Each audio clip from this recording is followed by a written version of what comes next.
Sir ఇప్పుడు జీడిమెట్లలో ఒక అమ్మాయి వాళ్ళ మమ్మీని చంపేసింది. తను మైనర్. సో మైనర్ అయి ఉండి ఒక అబ్బాయితోని కలిసి ఉండి వాళ్ళ మమ్మీని చంపేసింది కదా. దాని మీద అసలు ఆ అమ్మాయి మైనర్ కాబట్టి అట్లీస్ట్ కొంచెమైనా అవగాహన ఉండాలి, అట్లీస్ట్ ఆ అబ్బాయికైనా అవగాహన ఉండాలి. కానీ మొత్తానికి అవగాహన లేకుండా అట్లా చంపేయడం కరెక్టే అంటారా? అలా ఆ అమ్మాయిపై ఏమేమి కేసులు ఉంటాయి సార్? అంటే చంపేయడం కరెక్ట్ అని ఎవరు చెప్పరు ఈ ప్రపంచంలో. కరెక్ట్ అని మనం చెప్తాం. అయితే నేను కూడా అది అబ్జర్వేషన్ మొన్న జస్ట్ చూశాను. నేను అప్పుడు కొంచెం వేరే బిజీలో పొలం కాడు ఉండి నేను చూడలే కొన్ని వీడియోలు. తర్వాత చూశాను. నేను చూస్తే జరిగింది ఏంటంటే మీకు ఓపెన్ చెప్తున్నా. ఆ ఎస్పీ గారు, ఆయన ఎవరో ఏసీపీ సారో ఎస్పీ గారు మాట్లాడారు, ఒక ప్రెస్ మీట్లో మాట్లాడారు. జరిగిన విషయం మొత్తం ఆయన ఎక్స్ప్లెయిన్ చేశారు. ఏంటంటే ఆ అమ్మాయికి, అంటే ఆమెకేదో చనిపోయిన ఆమెకేదో పెళ్ళి అయిందన్న గతంలో కదా. ఈ అమ్మాయి ఫస్ట్ భర్తకు పుట్టిందని, ఇంకొక అమ్మాయి ఎవరు ఉందని, వీళ్ళిద్దరి మధ్య డిస్క్రిమినేషన్స్ ఆమె తేడా చూడటం వల్ల ఆమె కొంచెం మానసిక స్థితి ఉండి కొన్ని సందర్భాల్లో ఆ పిల్ల కూడా తల్లి మీద కేసు పెట్టింది గతంలో. ఎందుకంటే ఆమె బాగా కొట్టేదంట.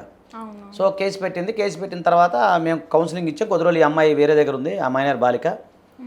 సో కాబట్టి అది గతంలో కూడా ఆ మధ్య అంటే తల్లి కూతురు మధ్య ఒక బంధం అనేది లేదు, అది గొడవలు అవుతా ఉన్నాయి. దానివల్ల ఆమె వెక్స్ అయిపోయి చంపేసింది అనేది ఆయన అంటే ప్రెస్ మీట్లో చెప్పిన విషయం, మనకు తెలియదు కదా.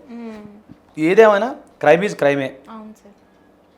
జనరల్గా ఈ జోనల్ జస్టిస్ ఎలా ఉంటుందంటే అండి, మైనర్ బాలిక కానీ మైనర్ ఇక్కడ అమ్మాయి చంపేసింది అనుకోండి, అది వేరే విషయం. సార్ వేరే దగ్గర మైనర్ బాలుడు చంపాడు అనుకోండి, ఎక్కడైనా మైనార్టీ అనేది ఎప్పుడు వరకు ఉంటుంది అంటే అమ్మాయి వయసు ఇప్పుడు 16-17 నడుస్తుంది అనుకోండి. అమ్మాయి మేజర్ అయ్యేంత వరకే శిక్ష ఉంటుంది, తర్వాత బయటకు వచ్చేస్తుంది అమ్మాయి. అంటే ఒక మైనర్ బాలుడు కానీ బాలిక కానీ 18 ఇయర్స్ నిండకుండా, అంటే 18 సంవత్సరాలు లోపు కనుక మర్డర్ కానీ ఏదైనా సరే ఇలాంటి క్రైమ్లు ఇరుక్కున్నప్పుడు వారు 19 ఇయర్స్ లాగానే రిలీజ్ అయిపోతారు. మరి ఇలా ఉన్నప్పుడు మరి మైనర్స్ అందరూ ఇంకా మర్డర్ చేస్తే ఏం ప్రాబ్లం ఉండదులే, 6 నెలలు జైల్లో ఉండి రావచ్చు, 1 ఇయర్ జైల్లో ఉండి రావచ్చు, మేజర్ అయిన తర్వాత బయటికి వదిలేస్తారు, ఇంకా మాకేం ప్రాబ్లం ఉండదు అనే అలాంటి ఆలోచన కూడా రావచ్చు కదా సార్ ప్రజలు? రావచ్చు, ఆబ్వియస్లీ వస్తుంది. మరి ఇప్పుడు చట్టాన్ని మాదే కదా, చట్టం అనేది ఎవరి చేతిలో ఉండదు, పోలీసుల చేతిలో ఉండదు, నా చేతిలో ఉండదు, జడ్జీల చేతిలో ఉండదు, ఎవరి చేతిలో ఉండదు కదా. మార్చాల్సిన పార్లమెంట్ మార్చాలి, మీకు చెప్తున్నా కదా. ఇప్పుడు నిర్భయ ఘటన జరిగిందండి, తెలుసు కదా నిర్భయ ఘటన ఢిల్లీలో. అందరికీ దానిలో పార్టిసిపేట్ చేసిన అందరికీ ఊరి తీశారు. కానీ ఒక మైనర్ బాలుడు ఉన్నాడు అక్కడ, అతని వయసు 17 ఏళ్ళు ఆ టైంలో. తర్వాత అతను మేజర్ అయిన తర్వాత సరే అతను గవర్నమెంట్ అతన్ని వేరే దగ్గర పంపించేశారు, అతను రిలీజ్ చేశారు. కానీ అతను వేరే అప్పుడు తెలియకుండా పేరు మార్చి అన్ని మార్చి పంపించేశారు. ఇప్పుడు అతను ఎక్కడ ఉన్నాడో తెలియదు, మాకు సంబంధం లేదనుకోండి.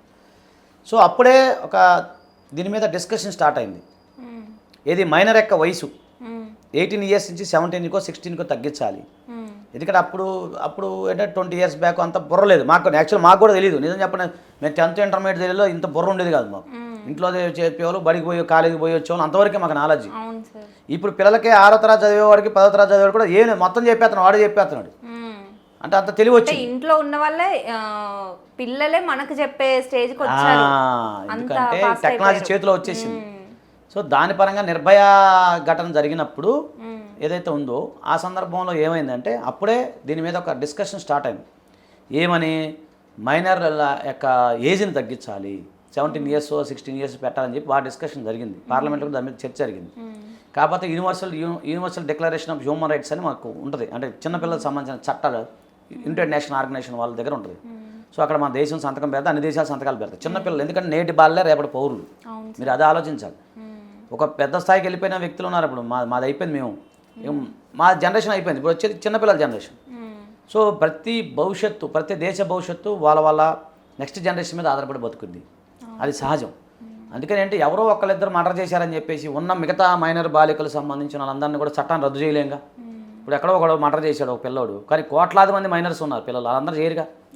సో అందువల్ల మార్చడానికి ఉండదు కదా, ఎవరో ఒకరి కోసం మార్చడానికి ఉండదు. వాళ్ళు మారిపోవచ్చు కదా సార్. ఇప్పుడు ఇది ఇలా చేస్తే ఒక 10 ఇయర్స్ జైలు శిక్ష ఉంటుంది అని తెలిసిందనుకో, వాళ్ళు చేయకుండా ఆగిపోయే వాళ్ళు నీ మైనరే కదా, మేజర్ అయ్యాక బయటికి రావచ్చులే, 1 ఇయర్ అయితే ఉండొచ్చు. అంటే ఇప్పుడు వాళ్ళకి అవగాహన లేదని నేను ఎట్లా అంటాను. ఇప్పుడు 10 సంవత్సరాల జైలు శిక్ష పడేది 1 సంవత్సరం పడుతుంది అని అంటే అతను చేయొచ్చు కదా. చేయొచ్చు, అదే కదా. ఇప్పుడు చట్టంలో ఏముందంటే 100 మంది ఏంటి నిందితులు తప్పించుకున్నా పర్లేదు, కానీ ఒక అమాయకుడికి శిక్ష పడకూడదు అనేది మన లా. అవును సార్, అర్థమవుతుందా? Accused is innocent until proved guilty. ఒక వ్యక్తి మీద నేరారోపణ చేసినంత మంది నేరస్తుడు కాదు. నేను మళ్ళీ చెప్తాను, నేరస్తుడు కానే కాదు. మీరు 100 మంది దోషులు తప్పించుకున్నా ఏమి కాదు చట్టంలో, కానీ ఒక నిర్దోషి శిక్ష పడకూడదు, ఒక అమాయకుడు శిక్ష పడకూడదు. That is our law. So ఆ సిస్టమ్ మీద మనం నడుస్తున్నప్పుడు ఇవన్నీ జరుగుతూనే ఉంటాయి కదా. అప్పుడు మనం ఏం చేయలేంగా, మీరు నేనేం చేయలేంగా. ఓకేనా, మీకు అర్థమవుతుందా? కాబట్టి ఏంటంటే ఈ జోనల్ జస్టిస్ యాక్ట్ అనేది జనరల్గా అది అవుతుంది ఎవరైతే క్రైమ్ చేసి. అంతే.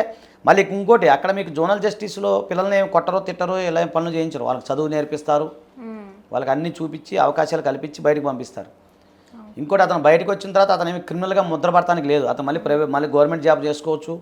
అన్నిటికీ మన యథావిధిగా ఒక మేజర్ ఎట్లా అవుతాడో అది. ఇప్పుడు చట్టాలు అనేవి నేరస్తుని సంస్కరించడానికే కానీ నేరస్తుని శిక్షించడానికి కాదు. మన లా అనేది ఏంటంటే ఒక మనిషి లా, what is the meaning of law, act, ఇవన్నీ ఏంటంటే మనుషుల్ని క్రమశిక్షణలో పెట్టడానికి ఉంచేవి, అంతే తప్ప దాని ద్వారా నేరం చేయకూడదని ఎక్కడ చట్టంలో ఉండదు. వాడి ప్రవర్తన బట్టి నేరం చేస్తాడు వాడు.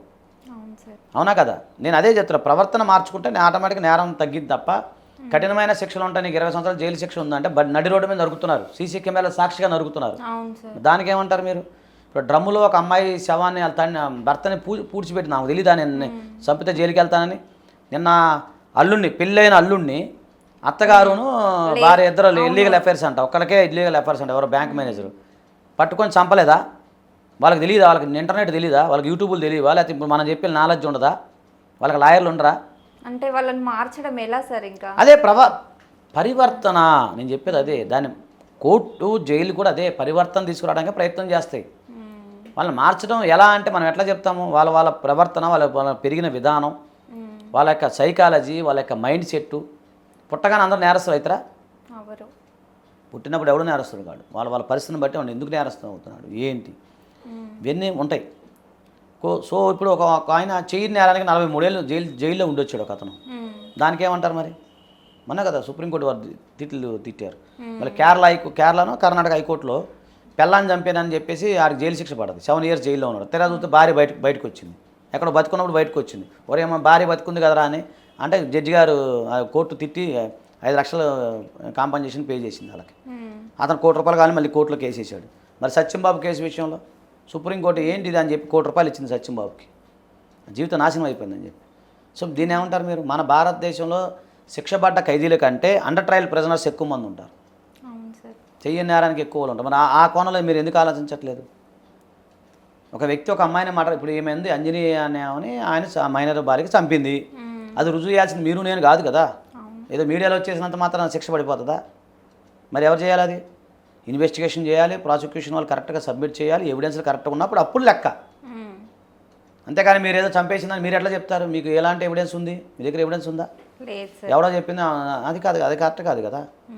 నేను అదే చెప్తున్నాను. ఇప్పుడు నేరస్తుల పరివర్తన మనకు కావాలి భారతదేశంలో, ఈ ప్రపంచ దేశంలో. నేరము చేయబడేదానికంటే నేరం చేయకుండా ఉండడానికి ప్రయత్నం చేయాలి ప్రభుత్వాలు కానీ అందరూ కూడా. ఇప్పుడు ఏమైతే మాకు తెలియదు జోనల్ జస్టిస్ యాక్ట్, నేను అక్కల నా దాకా అక్కల మీరు నెట్లో కొడితే వచ్చేస్తుంది. అయితే బయటకు వచ్చేస్తా అమ్మాయి అయిపోయింది, మన వాళ్ళ జీవితం నడిపించుకుంటారు వాళ్ళు. అలానే ఎందుకు చేసింది ఏంటి అనేది మీరు ఆ రోజు చెప్పారు కదా, పోలీసు వారు చెప్పారు కదా దానికి ఏం జరిగింది అనేది. సో అందుకని చంపడం నేరం, 100% నేరం, ఘోరం. దాన్ని మీరు నేను కాదు ప్రపంచంలో ఎవరైనా ఖండించాల్సిందే. దానికి అనుగుణంగా చట్టాలు ఉంటాయి, శిక్ష పడుతుంది. కాకపోతే మీరు అందరూ ఆలోచించండి, ఆ కోణంలో అరే ఈ అమ్మాయి మైనర్ బాలిక అమ్మాయిని చంపింది, మైనర్ బాలిక అమ్మాయి, ఓకే నేను కాదని అనట్లేదు, చంపడం నేరం, శిక్ష అనిపిస్తుంది, అది వదిలేద్దాం. అలాంటి మళ్ళీ జరగకుండా ఉండాలంటే మన సొసైటీకి మనం ఏం చేయాలి? అవగాహన పెంచాలి. మరి అది ఎవరు చేస్తారు? చెప్పేవాళ్ళకి చెడిపోయినట్టు ఫోన్లు చూసుకుని పట్టుకోడు ఒకడు. అవగాహన ఇవ్వడానికే ఇలాంటి చూడరు. అదే నేను చెప్పేదమ్మా, చెడుని 100 మంది చూస్తారు, చెప్పేది అదే కదా. ఇప్పుడు మనం మాట్లాడుతున్నాడు వింటున్నాడా? అయ్యో ఆ పిల్లగాడు ఫోన్ చూస్తున్నాడు, ఇగో ఈ పిల్లగాడు ఫోన్ చూస్తున్నాడు. వీళ్ళు యాక్చువల్ సబ్జెక్ట్ ఇప్పుడు వీళ్ళిద్దరన్నా వినాలా, కెమెరామెన్లు ఇద్దరన్నా వాళ్ళు వినరు. వాడికి ఎవడో ఫోన్ చేసి వాడు చూస్తున్నాడు. నేనేమంటున్నాను, ఇక్కడే మన ఇద్దరం ఇట్లా గొంతు దించుకుని అరుస్తుంటే కనీసం వింటలేదు వాడు. దానికి ఏమంటారు మీరు? రేపు ఏదో మర్డర్ చేస్తారు, మళ్ళీ మీ దగ్గరికి వస్తారు. అందరూ ఎవరికి ఎక్కడ అలాంటి జరగకూడదు, అందరూ సరోజన సుఖన బంధు. నేను ఏమంటానంటే ప్రజల్లో అవగాహన కార్యక్రమం ఎడ్యుకేషన్ నుంచి రావాలి అని చెప్తున్నాను నేను. ఇప్పుడు నేను చెప్తే వినరు. ఇప్పుడు నేను మా ఊరు కార్లో వెళ్తున్నాం, ఒక దగ్గరికి వెళ్ళాం. నైట్ 10 గంటలకి మా డ్రైవర్ అక్కడ ఉన్నాడు. 10:30కి ఒక దగ్గర షాప్ దగ్గర ఆగాం, మేమేదో తీసుకుందాం ఆకలి అవుతుందని చెప్పి. 10:30కి నలుగురు, అంటే తెలుసో తెలియక నలుగురు 10:30కి థమ్సప్ తాగుతున్నారు. నైట్ 10:30కి చల్లటి కూలింగ్ తాగుతున్నారు. నాకు అర్థం కాదు. 10:30కి బాబు ఇక్కడ రామ్మానో కానీ పిలిచా, వచ్చింది ఏందమ్మా అంటే థమ్స్అప్ తాగుతున్నావు అంటే నా పైసలు పెట్టి నేను తాగుతాను నీకెందుకు అంది. నాకెందుకు అవసరం లేదమ్మా తాగు, కానీ ఈ టైంలో కాదు 10:30కి కాదు, దానివల్ల నీకు ఇలా ప్రాబ్లం ఉంటుంది ఇదని ఎక్స్ప్లెయిన్ చేశా. అయ్యా నాకు తెలియదు సార్ అని ఇంకా తాగను సార్ అని. అది ఎందుకంటే ఒక చెడ్డ పని జరుగుతున్నప్పుడు మంచివాడి మౌనం దేశానికి ప్రమాదకరం. పిల్లగాళ్ళు ఫోన్ చూస్తున్నారు, అరే ఫోన్ చూడకూడదు అంటే దీనికి సమయం ఉంటుందని చెప్పాలి మనం. ఇంట్లో పేరెంట్స్ చెప్పాలి ఫస్ట్. పేరెంట్స్ చూస్తున్నారు సార్ ఈ మధ్య. అదేనమ్మా నేను చెప్పేది, ఫోన్ చూడటం తప్పు కాదు, చూసే పిల్లలు నేర్చుకుంటారు. ఆడెవడో చిన్న అమ్మాయి ఫోన్ ఇవ్వలేదు, తలకాయ బ్యాట్తో బద్దలు కొట్టాడు, తల్లి తలకాయ చంపేశాడు. నేనేమన్నా పేరెంట్స్ చూస్తాను, ఫోన్ చూడొద్దని నేను అన్ను, దానికి ఒక లిమిట్. ఇప్పుడు మాకు చిన్నప్పుడు టీవీ ఉండేది, చిత్రలహరి వచ్చేది. ఇప్పుడు 80s+ 90sలో పుట్టిన అందరికీ నేను చెప్తున్నా, అందరు నవ్వుతారు ఇప్పుడు నేను చెప్తే. ఎప్పుడు ఇవాళ ఆదివారం కదా, ఇప్పుడు జెయింట్ రాబోట్ వచ్చేది 2ంటికి అయిపోయేది. ఉదయం మహాభారతం వచ్చేది, మహాభారతం రామాయణం ఏదో వచ్చేది, మహాభారతం వచ్చేది. ఆ మధ్యాహ్నం జెయింట్ వీల్ వచ్చేది, అయిపోయింది మాకు. ఇక ఆదివారం వస్తే మాకు పండగ. సాయంత్రం ఎప్పుడో సినిమా వచ్చేది 5:30కి, ఆ సినిమా కోసం ఎదురు చూసేవాళ్ళం. దూరదర్శన్లో ఎప్పుడు సాయంత్రం పూట 6ంటికో 7ంటికో ఒక చిన్న ప్రోగ్రాం, వార్తలు, అంతే. మాకు అసలు టీవీ లేదు ఏం లేదు, చక్కగా ఆడుకునేవాళ్ళం. ఇప్పుడు మీకు ఏం అవసరం, ఏముంది ఆ ఫోన్లో, చెత్త తప్ప ఏముంది, ఆ డ్యాన్సులు మాటలు గీటలు పాటలు తప్ప ఏముంటాయి? ఏమంటే చెప్పండి, నన్ను పుస్తకం ఎత్తి ఎవడని చదువుతారా?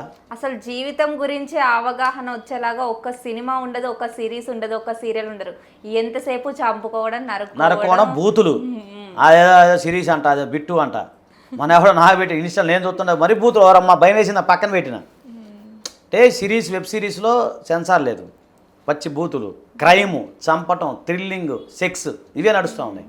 అప్పుడు వాళ్ళ మైండ్ సెట్ ఏముంటుంది అంటే 90s 20s స్టార్టింగ్లో వచ్చిన మూవీస్ ఫ్యామిలీ టైప్ ఉండేవి చాలా. మా చిన్నప్పుడు కలిసి ఉంటే కళ్ళ సుఖం అని ఎన్టీఆర్ గారి సినిమా చూస్తే కళ్ళము నీళ్ళు వచ్చాయి నాకు. ఇప్పుడు ఆ సినిమా వచ్చిన కళ్ళము నీళ్ళు వస్తాయి. మేము అందరం కలిసి ఉండేవాళ్ళు, మా పెద్దమ్మ మేము అందరం.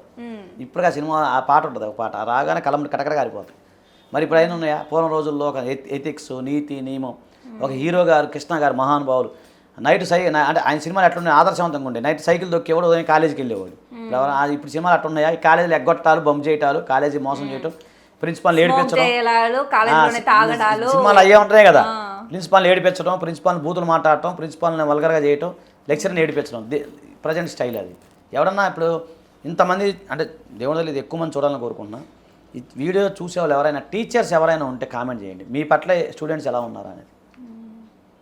ఎదురు చెప్పింది ఏంటన్నారా, ఆడు ఫోన్ చూసుకుంటాడు, ఆడు మాట్లాడితే ఇది మాట్లాడితే, పెద్దలంటే గౌరవం లేదు. ఒకప్పుడు అంటే మేము చదువుకున్నప్పుడు కూడా టీచర్స్ అంటే చాలా భయపడేవాళ్ళం. అదేగా నేను చెప్పాను. ఇప్పుడు మమ్మీ నన్ను ఈ టీచర్ కొట్టిద్దానంటే మమ్మీ వెళ్ళి టీచర్ని ఎందుకు కొట్టను, మా బిడ్డను ఎందుకు కొట్టడము, అలా అయిపోయింది పరిస్థితి. చిన్నప్పుడు నేను సరిగ్గా చదవకపోతే మా టీచరు నోట్లో పచ్చిమిరకాయలు పెట్టింది, నాకు అది అందరికి పెట్టింది, తినండి రా నవ్వలండి రా అని. ఊరు పక్కన తోట ఉంటుంది కదా, స్కూల్ పక్కన తోట ఉంటుంది, పచ్చిమిరకాయలు తెచ్చుకో తినండి రా అనేది, ఇక నోట్లో నవ్వులేదు. అది పోయి మా ఇంటికి చెప్తా, నీకు అట్నే కావాలరా, నీకు చదువు రాలని అట్నే కావాలి, టీచర్ చెప్పింది నేను అని చెప్పి నన్నే కొట్టేవాళ్ళు తిరిగి. పేరెంట్స్ కూడా ఈరోజు నన్ను మేడం కొట్టిందని, అసలు ఎంత కొట్టినా కూడా ఇంటికి వెళ్ళి ఈరోజు కొట్టింది అని చెప్పేవాళ్ళం కాదు. ఇప్పుడు మరి నేను చెప్తే పచ్చిమిరకాయలు పట్టిన స్కూల్కి పోనంటే మా నాన్న 2 పీకి హై అని చెప్పి మళ్ళీ కొట్టి మళ్ళీ బడి పంపించాడు. మళ్ళీ తెల్లారి పచ్చిమిరకాయలు ఎందుకు పెట్టినావా, నువ్వు స్కూల్కి రానన్నావుగా మళ్ళీ పచ్చిమిరకాయలు తినండి. వామ్మో ఆ భయంతో ఇప్పటికి మా టీచర్ ఆడ పోతున్నా గడగడ వణుకుతే, ఎరా ఇటు రానగానే చెప్పండి టీచర్ ఏంది రా అంటది. ఏం లేదు 80 ఏళ్ళు ఇప్పుడు అంటే నేను ఏమంటానంటే ఆ ప్రవర్తన ఎప్పుడైతే వస్తుందో క్రైమ్ అవుతుంది. అది చట్టాల మీద అవగాహన కల్పించినంత మాత్రాన అదేమీ కాదనేది నా వ్యక్తిగత అభిప్రాయం అంతే. కాబట్టి సర్వజన సుఖినో భవంతు, అందరూ బాగుండాలి, అందులో మనం ఉండాలి, నా సిద్ధాంతం.